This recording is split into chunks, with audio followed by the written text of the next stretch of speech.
Why does the man in black want to destroy the tower? The tower protects both our worlds. Hello everyone, welcome back to yet another marvelous video. Today we have something fun for all the Stephen King fans out there. We're gonna take a look into a fascinating character from his Dark Tower series. Despite his humble beginnings, this character is one who plays a very important role in this amazing saga. He's a guy who proved that sometimes the most powerful ones are those you would least expect. If you haven't guessed by now, I'm talking about none other than Stanley Sheemie Ruiz. So join me as we go through the lore of the Midworld to uncover the origin of Stanley, a simple man who gets extraordinary powers. Before we go into our explanation, we have a very small request. If you like our content, please support us by subscribing to our channel. This is a small click for you, but for us it means a lot. Thank you. Let's begin. Sheemie Ruiz, stable hand to hero. Okay guys, picture this. You're reading the 4th installment of the Dark Tower series, expecting another cool and tough gunslinger to show up, but instead, you get our sweet Sheemie Ruiz, who was first introduced here. He's introduced as a very simple tavern worker at the Traveler's Rest, but he's about to change a lot of things for the Quartet. We see him during Roland's Tale in Megis. He comes from the small town of Hembry in Midworld. He's often mocked by those around him because of his mental limitations. Sheemie ends up forming a strong bond with the original Quartet during their time in Hembry, and even though he starts as a very naive character, he ends up playing a huge role in the fight against the Crimson King. When he goes to the Dogon in Megis, his powers get awakened because of the accidental activation of a psychic enhancer assistant. How cool is that? Sheemie Ruiz and the Gunslingers. Now let's talk about exactly how he gets friendly with the Gunslingers. In Wizard and Glass, teenagers Roland, Elaine, and Cuthbert go on a mission given by Roland's dad, Stephen Deschain, to Sheemie's town under aliases. One night, when Roy DePape, an assigned enforcer from a trio known locally as the Big Coffin Hunters, threatened Sheemie, Cuthbert came to his rescue. Ever since then, Sheemie basically idolized him and was loyal to the original Quartet. Eventually, he also helped them on their quest to rescue Susan Delgado, Roland's love interest. However, Susan is soon recaptured and executed, and he's very upset about his inability to save her. In a 5-issue comic series by Marvel, Long Road Home, he follows the 3 gunslingers as they flee Hambry, hoping to return to Gilead with Marilyn's grapefruit, and eventually ends up at a military control called Dogon in Megis after he loses them. This is where he activates his psychic powers, as we already discussed. He does so by reactivating a long-dormant robot, which electrocutes him, and fills him with energy to experiment on him. He gets the ability to teleport because of this,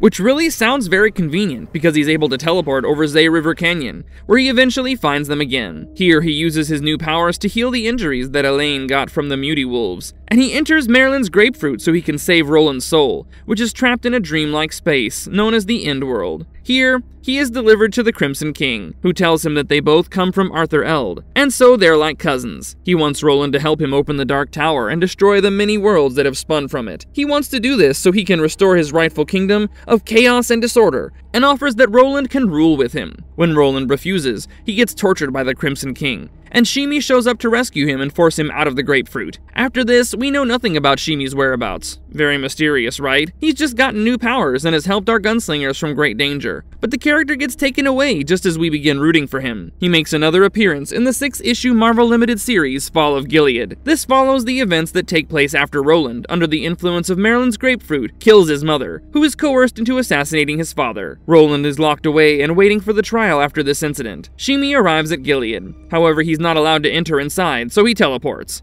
He has to hide because the guards have been searching for him, thinking that he's one of the Not Men. When he's hiding, he's attacked by the Slow Mutants. However, Elaine and Cuthbert rescue him and give him food in the castle's kitchen. We don't really see much of him in this installment. The next time we see him again is in the 5-issue comic Battle of Jericho Hill. Here, Roland kinda mentions that when he and his Quartet went out to chase the Dark Tower, Sheemie also went along with them, like some sort of squire. But here's where it gets interesting. He suddenly just stops talking after that. And if you're like me, and you like jumping to the worst possible conclusions, that would give you the impression that something bad happened to him. However, it turns out that Sheemie actually nearly died but was saved by Elaine during the Beamquake. Then the beam started visiting him in his dreams to tell them that they're starting to get weak. He tells this to Roland and decides to venture into the Dark Tower. However, he's betrayed by Randolph and then given to Martin Broadclock, who wants him for his power. Sheemie still tries to help out Roland by warning him that Randolph is using Marilyn's grapefruit, but he doesn't succeed in doing so. In the Dark Tower 7, Roland and his cadet go to Thunderclap and then to the nearby Devarto,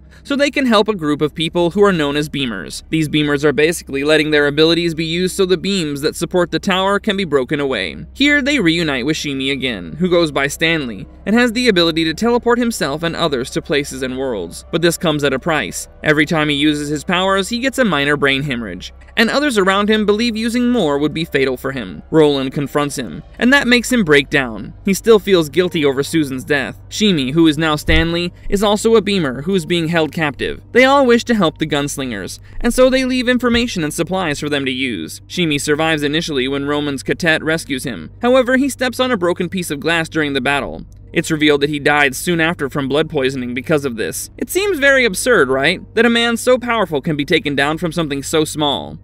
Appearance, personality, and ability of Sheemie Ruiz. Okay guys, now that we've looked at the role of Sheemie in the Dark Tower series, let's talk a bit about his appearance and abilities. Sheemie is described as a man who looks unassuming and is always disheveled. His eyes are big and expressive, and they tell you everything you need to know about him. His movements are very energetic, bright, and confused sometimes, and he has an air of childlike innocence around him. You know how sometimes you can look at a person and tell that they have a lot going on? Well, that happens to him over time as his powers start taking a toll on his body, making him more weary. The powers he has does not just do him good, but they also take a toll on him physically. Along with teleportation, he also has the ability to heal himself rapidly. But not only this, he can also heal other people. And we see this when he heals Elaine's injuries in the long road home. Telepathy is another gift that he gets during his run-in with the long-dormant robot that gave him his powers. He's a character who has unwavering loyalty. Despite his limitations, he has this natural kindness to him and is willing to place himself in danger to help the people that he cares about. This makes him an invaluable and reliable ally to Roland and his cadet. He's very earnest and trusting sometimes, and this gets him into bad situations. Sheemie's character seems like he has a very unsatisfactory ending. It leaves us wanting more. Marvelous verdict. Well, with that guys, we've come to the end of yet another fun video. Sheemie's character is one that represents an idea that we all want to believe, that what makes us different does not make us weak. Sometimes it's those who are underestimated who end up saving the day, and Sheemie is one such character in the series. If you guys could have any of Sheemie's powers, which one would you pick and why? Also, if you could write your own spin-off stories about Sheemie's adventures between the books, what would it be? Let us know your thoughts in the comment section below. If you enjoyed watching this video, please remember to like, share, and subscribe to our channel. Thanks for watching.